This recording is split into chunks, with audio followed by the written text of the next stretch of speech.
Welcome, everyone, to our webinar today.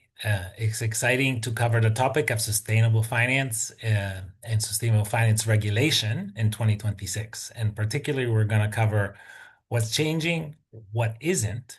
But if you ask me, my call is why it matters. And really, the reason I'm focusing on this is that we have on this call a bunch of institutional investors, asset owners, investment manager, industry association, and policymakers. And I think we're all really keen to understand in all the stuff that's going on and changing, really what it matters for you.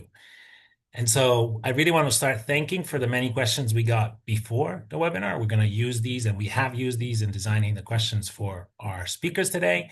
But we encourage you to keep asking questions throughout the webinar today. You'll be able to do that. There's a tab, a Q&A tab. So please keep asking your questions there. If we don't get to it live, we will follow up offline, but we're hoping to actually be able to capture them as we go along. The webinar will be on demand, available afterwards. So since you'll love it, but your colleagues will as well. So please make sure you share it and get others to take a look. And in the meantime, we will also be sharing a number of links on the chat. And right now we'll put up one of our regulatory ebooks, which will cover the more details of what's going on, so that then we don't have to focus necessarily only on the detail and focus on the piece that I mentioned, which is what matters. Now, I'm delighted to moderate a group of speakers that are going to really tell us all about it. It's not going to be me. I'm really excited to have Cornelius Muller on the show, and really he can talk a lot about these things. He's the advocate of sustainable public affairs, and he's a policy officer at the Sustainable Banking Coalitions. Cornelius, welcome. Thanks so much for having me today. Yes, thanks for joining. And we also have, as a second speaker, Patricia Pina. She's our very own Chief Research Officer. Patricia, welcome. Thank you, Lorenzo. Pleasure to be sharing today's webinar with you and Cornelius. Great. So look, I think we all can see that this year is not a routine year. And I think the news of these days pretty prove it. But it's not only the geopolitics that's changing a lot, it's the regulatory space. And there's a lot going on. And so when we were thinking of this webinar, we say, what are the kind of main aspects we want to focus on? And to us, it seems there's three main things to capture. The first one really is around fragmentation and really the challenges of interoperability. And in fact, we ran a survey at the end of last year with our institutional investors online, and what we found that 90% found that localization of sustainable finance regulation is one of the primarily hurdles for their decision making. So it seems that the ambition of the regulation now has actually become the management of the regulation. So there's certainly that element of fragmentation. I think the second thing is really an element of recalibration. So there's a lot, though a lot of people are still trying to adjust to the existing rules, there's a bunch of changes to those rules. And in fact, the changes to Omnibus and the Package 1 is actually expected to have 80 to 90% of the companies previously included to fall out of scope. And this clearly puts a question of efficiency of those changes are trying to bring against the robustness of the data. And also then the other recalibration is the SFDR, but SFDR 2.0 will require an element of data, and will that data be available? And then the third point that I think is an element is that the dynamic of how geopolitics is challenging and questioning what is sustainable investments in the first place. And there's a lot that we can double click on that, including of how sustainable investments is getting more a systemic perspective of issues and not any longer in the individual company. But here we've seen in a research that actually Patricia has led that 60% of Article 8 fund exposures to company-producing companies has actually increased 60% as we go on. So the definition of what sustainable investment is being put into question, if we think of also how SFDR 2.0 is abandoning or is walking away from the 2.17 position of the past. So with that in mind, we wanted to reflect on what does this all mean for investors. And I think quickly we could say three main things. All these recalibration are making companies reassess their products and how they manage compliance. There's a cost, and I think that cost is not just the interoperability costs or the duplication, but it's also the loss of the investment into competencies that might not be longer needed, and therefore that concept of stranded effort. And then there's the element of data, because there's stricter requirements to explain things, but there's less possibility to actually do so. So the topics today, we would like to cover those three: the fragmentation, the recalibration with a particular look at SFDR and omnibus, and the element of geopolitics and the impact on sustainable investing. So I would love to kick off exactly on that. And we start off with the first part of that, which is the fragmentation part. And I'll start off with you, Cornelius, if I may, and really ask you, from your perspective, is this fragmentation real, or are a number of initiatives out there like ISSB and others actually bringing convergence? What is the net of all that? Yeah, very good question. And maybe to start with, because there was a couple of names around and what my position, I'm working at Sustainable Public Affairs, and it's a Brussels-based public affairs agency. So just pointing out a bit that the answers are coming from really the current EU policy discussions that are happening really from this Brussels perspective. And coming now to the question that you had on what does it mean, and is it now fragmentation? Is there cooperation heading? Well, I think we are, and you mentioned it in the beginning, in a sort of transformation phase. Transformation in a way that quite a few jurisdictions around the world are setting up their own national sovereign laws in all of this. And this per se is leading to more fragmentation. Some of them, and you pointed out correctly, are already trying to follow ISSB, trying to follow other standards, or try to make it more interoperable. So we are having these twofolds, these two ways that we're currently following. But I think we are heading towards more national divergence. And I think the EU tried to overcome this a bit and really try to put out a framework that could take over some sort of what the ISSB is doing and really provide its own view of the world with the ESRS, so the European Sustainability Reporting Standards, in the Corporate Sustainability Reporting Directive, but with all the omnibus processes that, as you said, we're going to cover in a bit still, all of this crumbled. So the ambition the EU had to really put forward its own standards, setting up EFRAG or working with EFRAG very closely to set something up that has a global reach, using the so-called Brussels effect to get their own standards out there in the world, did not quite materialize. And we see now we're falling back, as we said, on the national level legislations, but at the same time, ISSB and others will play a crucial role to somehow combine all of this, and other players to have this layer in between the different national legislations that we see popping up and the interoperability that is needed. So unfortunately, we're not heading towards one global standard, but we're heading towards like different ways, and we see some sort of consolidation, but not fully. Thanks, Cornelius. So I'm thinking of our investors. So what does it mean for an investor? How do you manage this, and how do you set a global strategy, or do you actually abandon that and think local going forward? Patricia, do you have a sense of how can that setting be addressed by an investor that need to navigate this setting? Yeah, and actually, the first thing I wanted to reinforce Cornelius' point. Unfortunately, divergence is here, and I think it will have a cost. So I think that's a reality that we are all facing. And even ISSB, that is mentioned as the global baseline, the reality is adoption of ISSB is being done differently. Some countries copy and paste ISSB, others, they do their own local version of ISSB. So even in cases where it might seem in the surface that there is some convergence, and maybe another example, SFDR 2.0, and we'll be talking more about that, moving towards labels, and they were building on SDR, kind of the UK experience and the labels. They are similar, but they are not the same. They are going to be products that are going to have a label in the SFDR 2.0 ESG basics that probably will never get a label in the UK SDR. So all this to kind of add a little bit more color to that.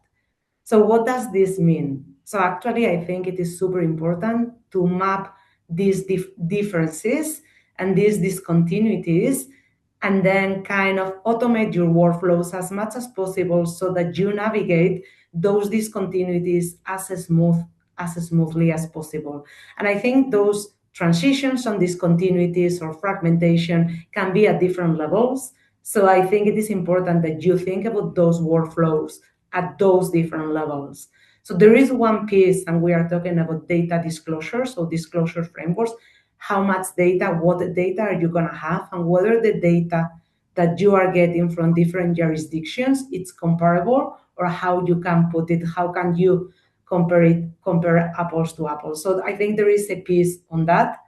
Of course, there is a piece on kind of your own compliance, and if you need to report, whether you need to actually produce and publish slightly different reports in different jurisdictions, and then how you map that and how you leverage your workflows as automated as possible to do that as painless as possible. And they're like products. We are talking about products that might be marketing, or even the prospectus, or even the strategy might need to be adjusted depending on the market and the jurisdictions. So I think keeping in mind those different levels and then thinking through that is going to be important moving forward. So it seems what I'm hearing is, yes, there's going to be this fragmented world, but for investors that operate in multi-countries, there's an element of trying to keep that global nature of your approach, but recognize that you're going to have to adjust to the local realities of this fragmented regulation, and that you need to do that. You need to try to leverage as much as possible on toolings and ways through which you can actually make that happen efficiently and fast, but that the world will be more different than it used to be from these elements. So okay, so look, so that seems to be the fragmentation part, and Patricia, you mentioned Omnibus as SFDR. So maybe let's maybe jump into these two changes that are coming and that have actually been evolving. Now, I'll start from the Omnibus also because of its timing. You know, we've seen it was kind of everybody's discussion last year, and where have we? Well, I'm not sure we've completely landed, but where are we landing on Omnibus? And you know, is the complexity that we were trying to address been solved for or improved, or actually have we come into a more scenario where instead of simplicity, we've ended up with more uncertainty on how to go forward? Cornelius, you're there in Brussels. What's going on? It's a good question. I've been asking myself that a lot over the last year. The reality is a bit that we are on a pendulum, right? The Green Deal, everything that has to come with this, there was this political momentum from the then political mandates to really go fully green and embrace the Green Deal and make it work. And there was an opportunity to really go for it all. And this has upset some of the players in the market, some political forces. And what we saw over the last year is the pendulum swinging completely to the other side, all under the guise of this is going to simplify, this is going to make Europe more competitive. But the truth is, there's a lot of political games behind all of this. There have been a lot of political pressure coming from some industry groups, but also from some member states to really rectify something that they have seen as wrong. So I think starting into this debate, what is good to keep in mind and really looking back to the whole process, we are not talking about a process that has been done with science and practical insights in mind. We actually talk about a very political process. The ones that have been setting up the original CSRD and CSDDD sort of files in the Omnibus have not been working on it. So the idea was really politically to send a signal and to also serve the markets. My personal take is I'm not sure this has been really happening. Why am I saying that? Because I think the whole process has created more complexity, at least in the short and medium run, than it actually solved. We started this whole process with Donald Trump coming in at the same time Donald Trump came into office. There was a lot of unpredictability happening around the world, and Europe had this quite stable legislation, and something Europe was proud of very much, so that Europe is this beacon of stability, beacon of predictability. With all the process, we lost it a bit. And I think you said it in the beginning quite nicely. What did we lose with this? We lost investments, we lost knowledge, and we also lost a bit the trust in the whole system, because it sends quite a concerning signal. Something has been agreed on, but in the European level, you can still reopen it and change what is happening.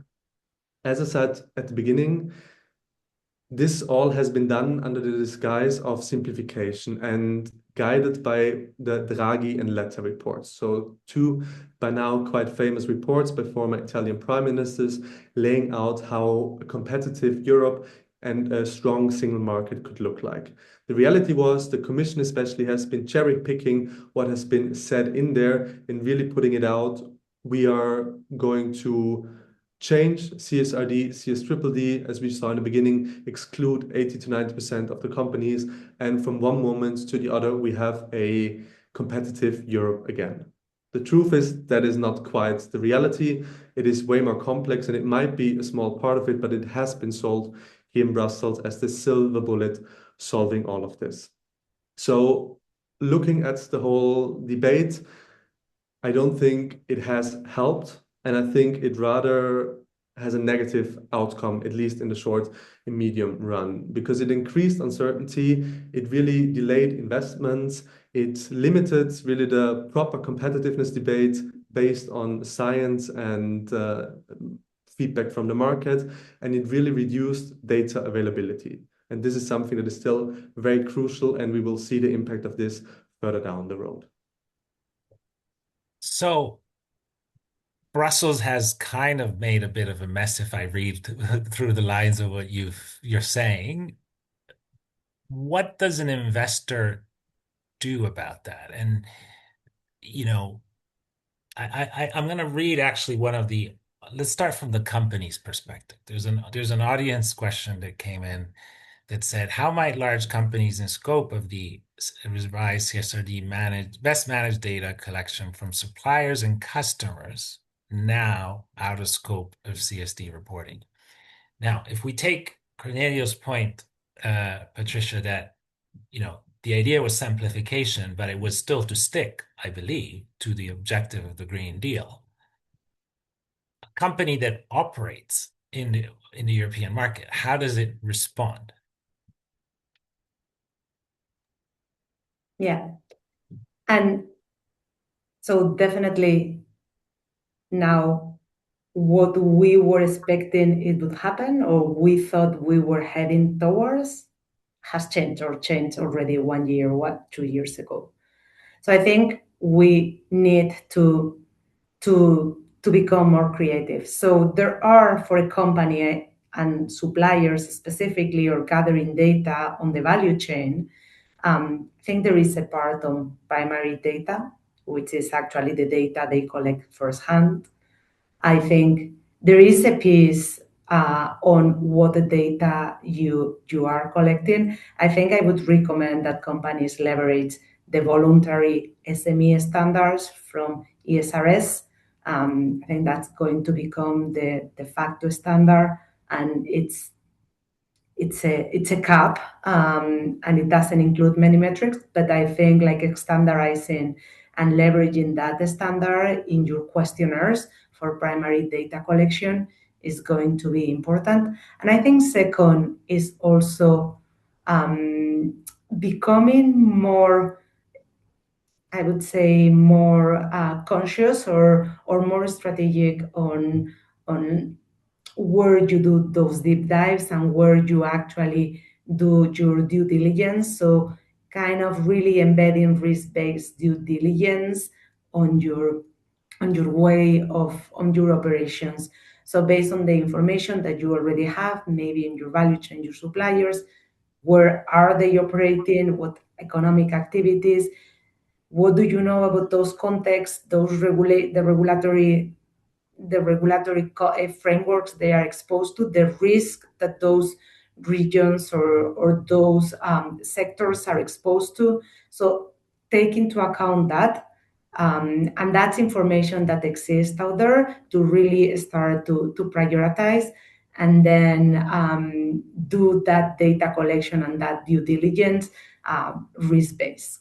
So I think those are the pieces. Definitely, there is still, and we always talk about data, of course, like data is helpful, and the more primary data, reported data we can have, the better sense and the better picture of the reality it will be. But there are proxies, there are estimates, there are other types of secondary data and alternative data that you might be able to leverage and that might help you complete the picture and triangulate what you have.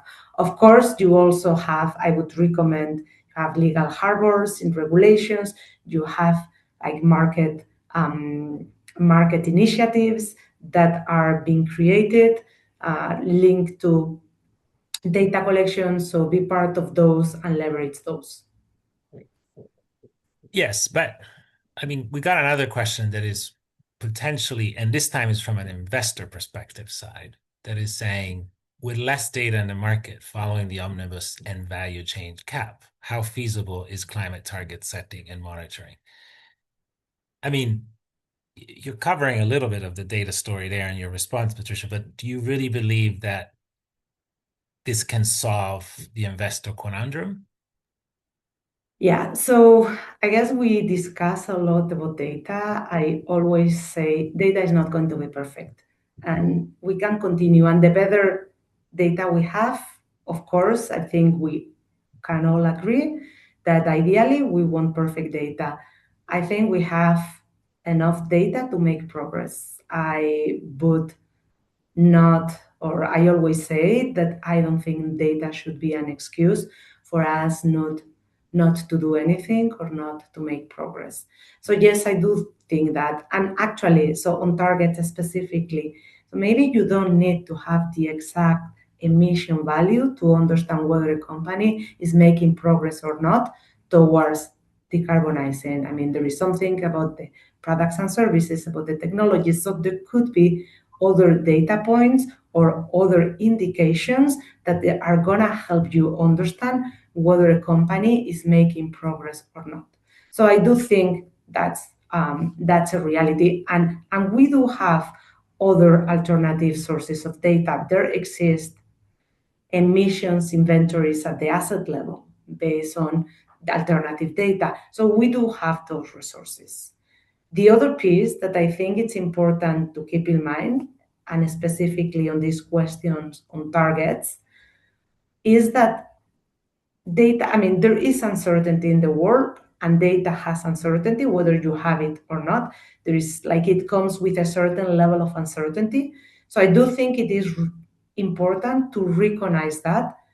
And when setting targets or thinking about this particular question, being sure that you are setting those targets in a way that they are realistic and consistent with that level of uncertainty.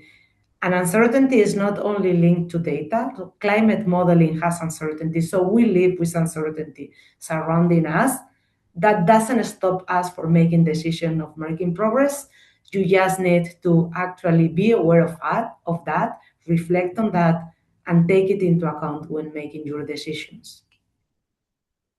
Yeah, I would argue that as we are being listened by loads of investors, yet uncertainty can either be seen as a risk to manage or an opportunity to ride. But we will leave that as a thought bubble and move on. We wanted to kick off also one of these surveys that always helpful, I think, to get a sense of what you guys are doing and what are you feeling, taking on the other topic, which is no longer omnibus, but is SFDR.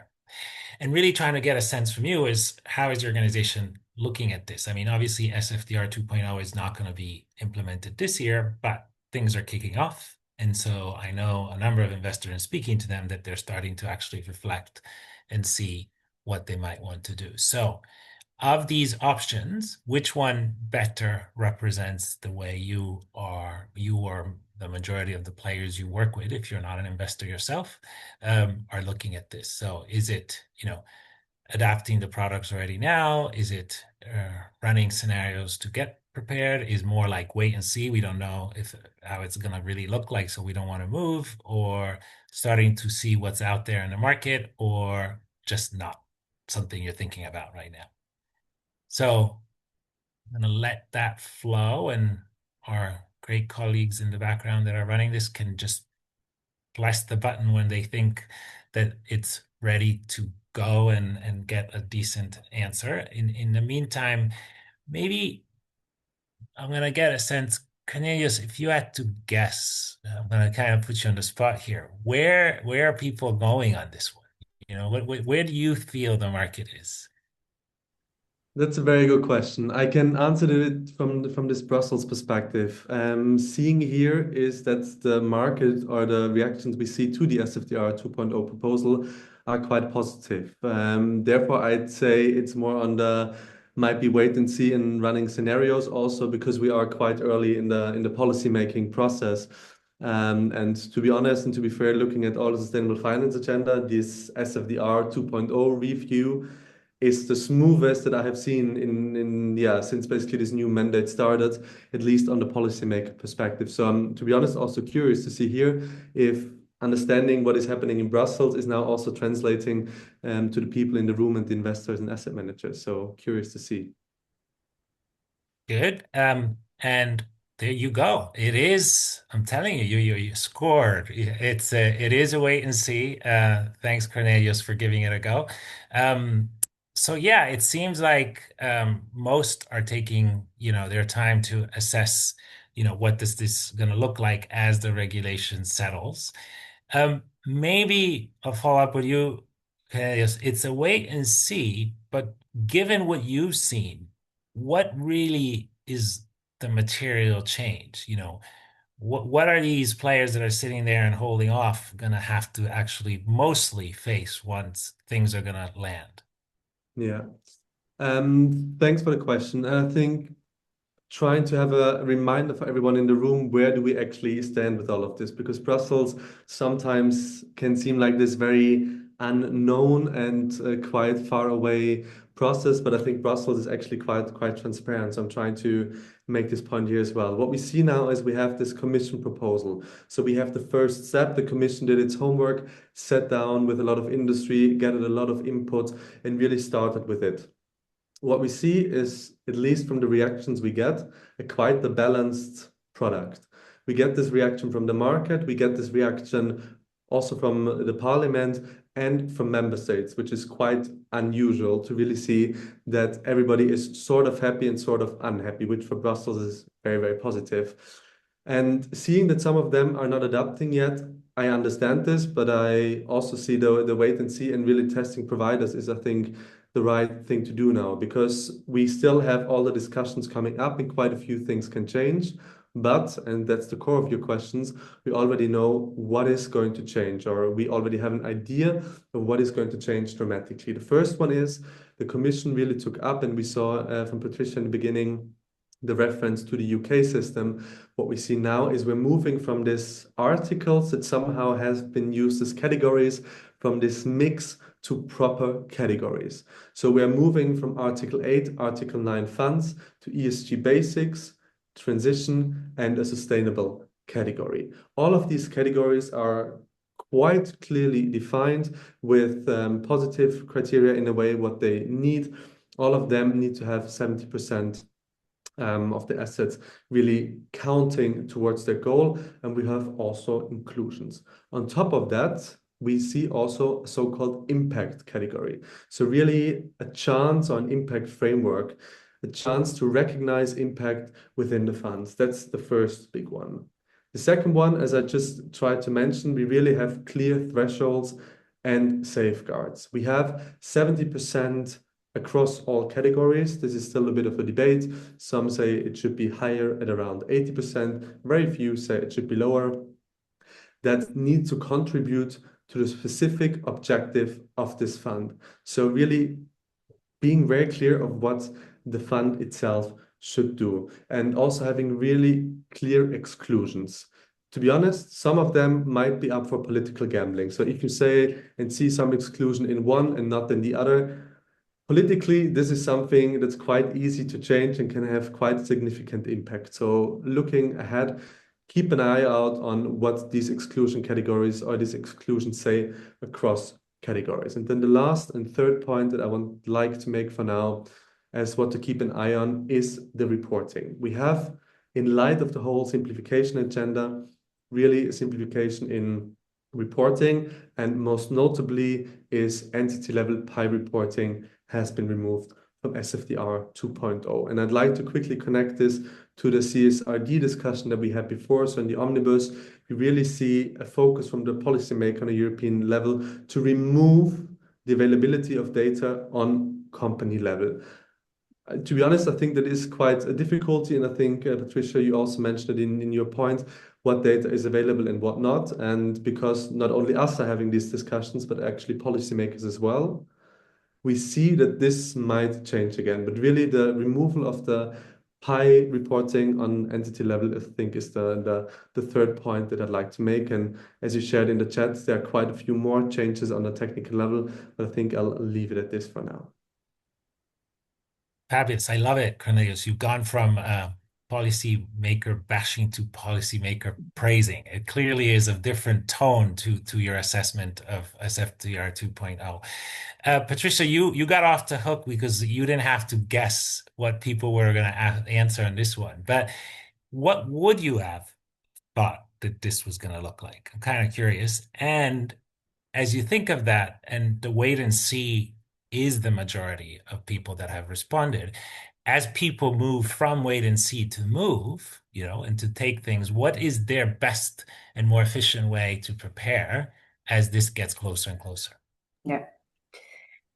And actually, when you were asking the question to Cornelius, I thought it was going to be wait and see based on also the conversations we are having with our clients. So not super surprised to see that was the one. However, I think it is true what Cornelius was saying. We already have an idea of what is going to change. Of course, I mean, there are still details being discussed and things can be shaped around the edges, but we do have that.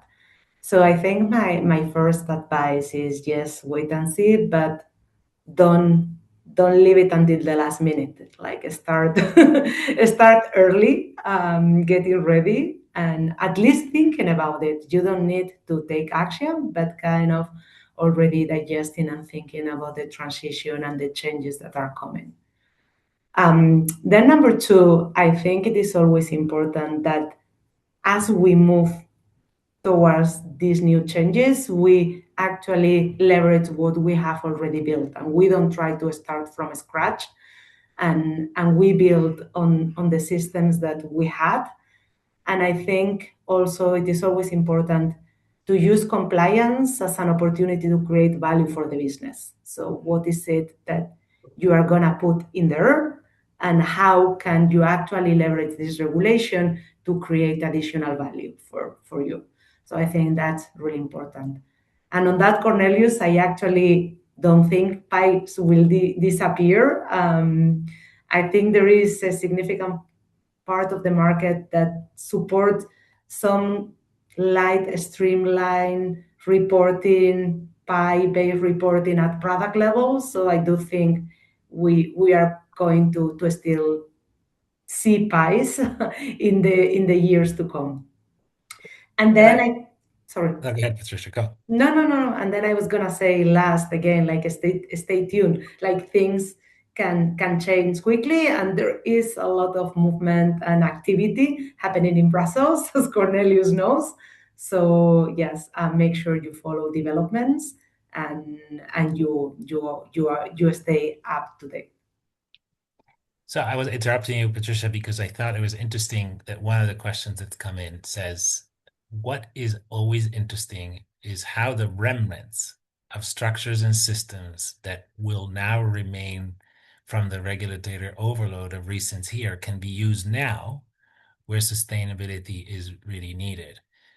For example, in the core business of companies. What is interesting here is, I think your point, Patricia, is there's what are we keeping of the old system that might still help. And I don't know, Cornelius, if that resonates with your experience in the sort of conversations you've been having.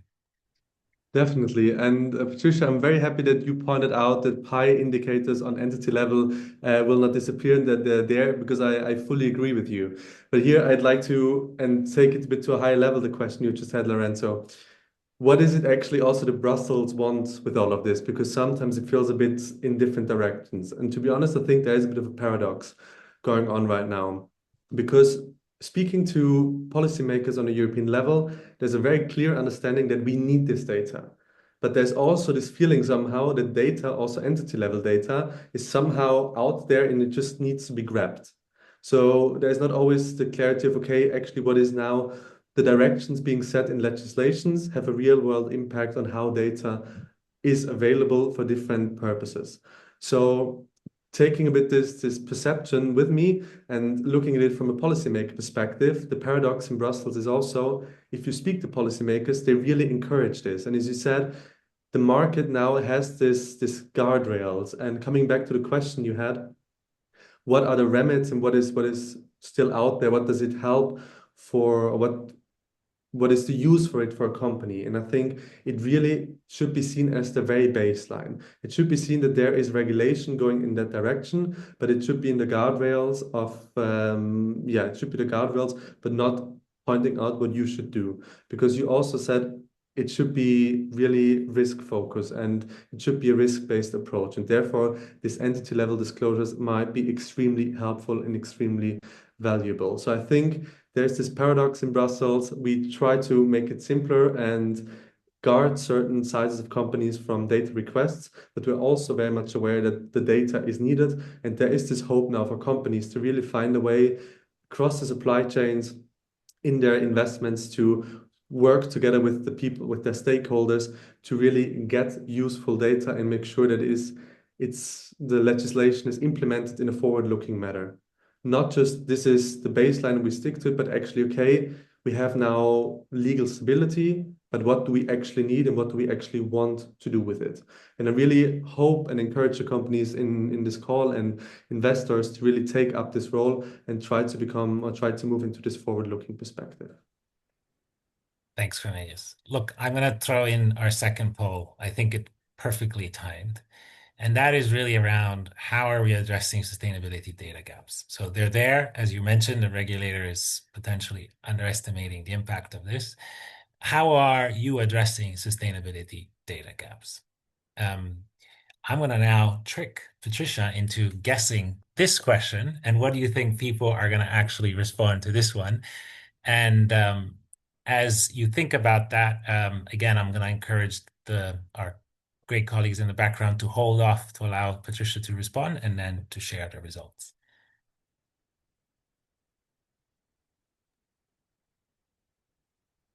Yeah, this is a difficult one. This is a tricky one, Lorenzo. I love tricky. I'm tempted to say a strategy is still evolving, but maybe that's the easy question, the easy answer.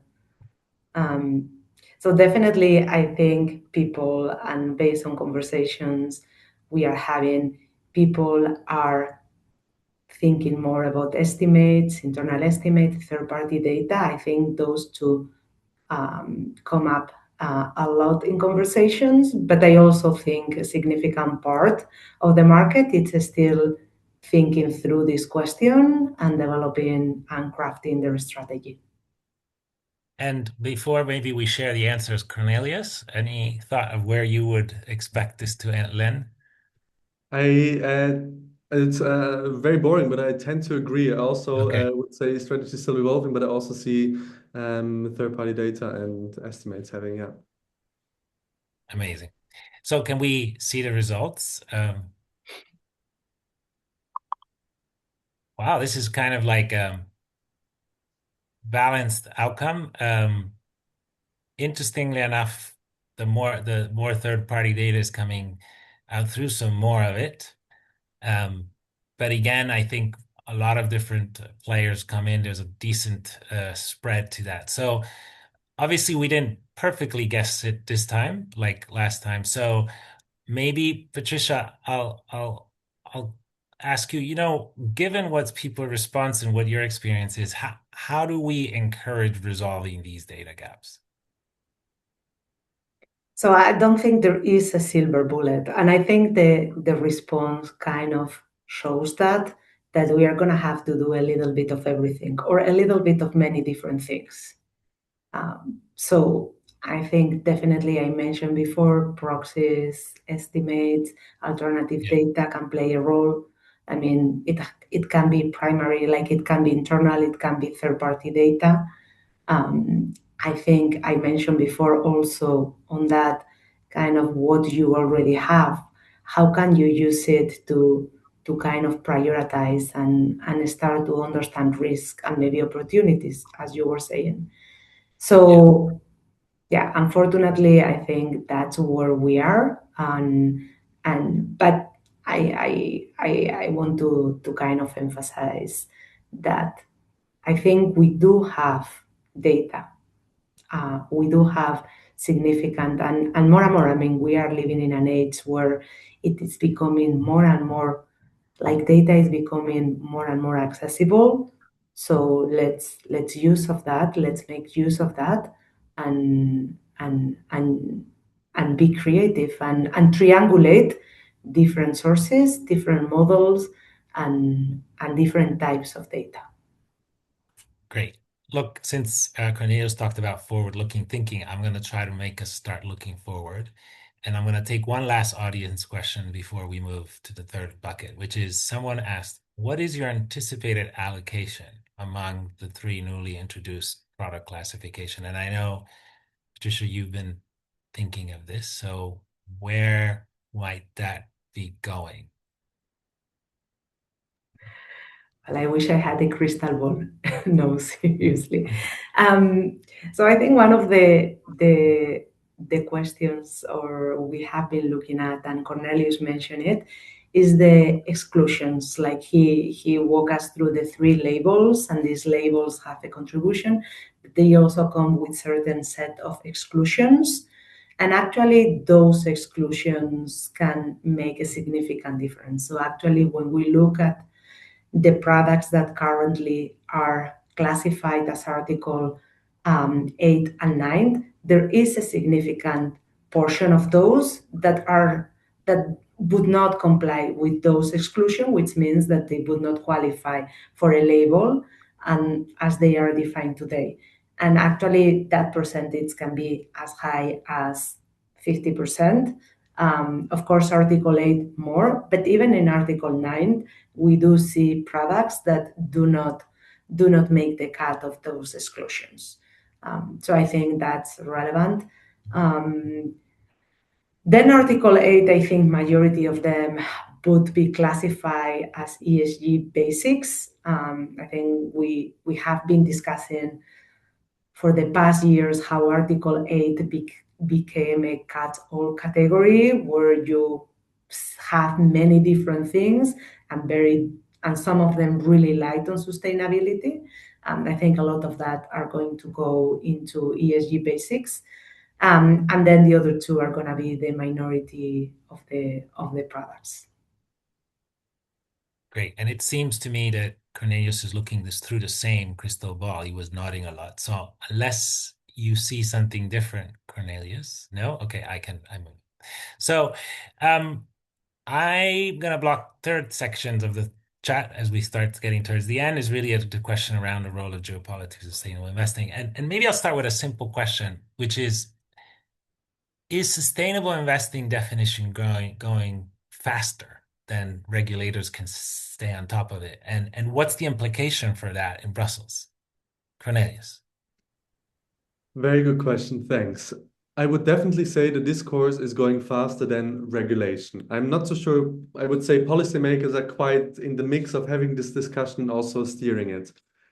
I say this with an outlook on especially everything on defense. As we said before, we are in a quite volatile world. A lot of things are happening, and one of the big topics is defense. Right? We see it happening in Ukraine. We see it happening now in Iran. There are a lot of these conversations going on, and one of the big questions that is currently being tackled in Brussels with the SFDR, but also especially with the multi-annual financial framework, so the EU's budget. How much money do we put into what? And having defense, for example, categorized as sustainable might help to unlock some of the fundings. Not saying that this is good or bad, but these are at least the discussions. And I'd say, because you were asking, is the discussion moving faster than policymakers are moving? I'd say the discussion and policymakers are moving at the same speed, but regulation, definitely not. So regulation, and I think that's actually a good point, will need to catch up on that, but also gives us a bit of time to actually assess, okay, what do we see fit in which category, and is it actually useful opening it up, or is it just a bit the spirit of the time, the spirit of the moment to include something in something that might not actually be a good fit in it. So I'm quite happy about this, but yeah, there's a difference in pace. So policymakers and society is kind of moving fast, the investors are moving fast, and the regulators are behind. Patricia, how do we prevent confusion as the regulation is, a step behind? Yeah. So, I mean, we always talk about transparency, and I guess like some of the frameworks and the definitions that regulation, and again, it's like behind, but was trying to bring was kind of those definitions, that clarity, that transparency, to minimize or to manage more effectively confusion, to reduce confusion.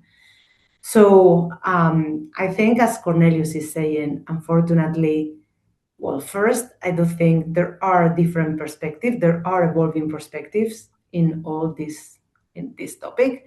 And then second, there is kind of the world. Apart from that, the world is changing. It's like changing very rapidly every day, which means that I think we are going to have to continue discussing and trial and error, and then kind of be flexible to accommodate those perspectives. I think clarity, transparency is going to be key. Kind of following up on that example. So defense, weapons, even controversial, the definition of controversial weapons, as we know it today, is very specific, very narrow, and like has very well-defined boundaries. However, we are in a world where AI is being used to process surveillance satellite images, to identify targets, to come up with coordinates for targets, to prioritize targets. Are we using those systems to actually power fully autonomous lethal weapons?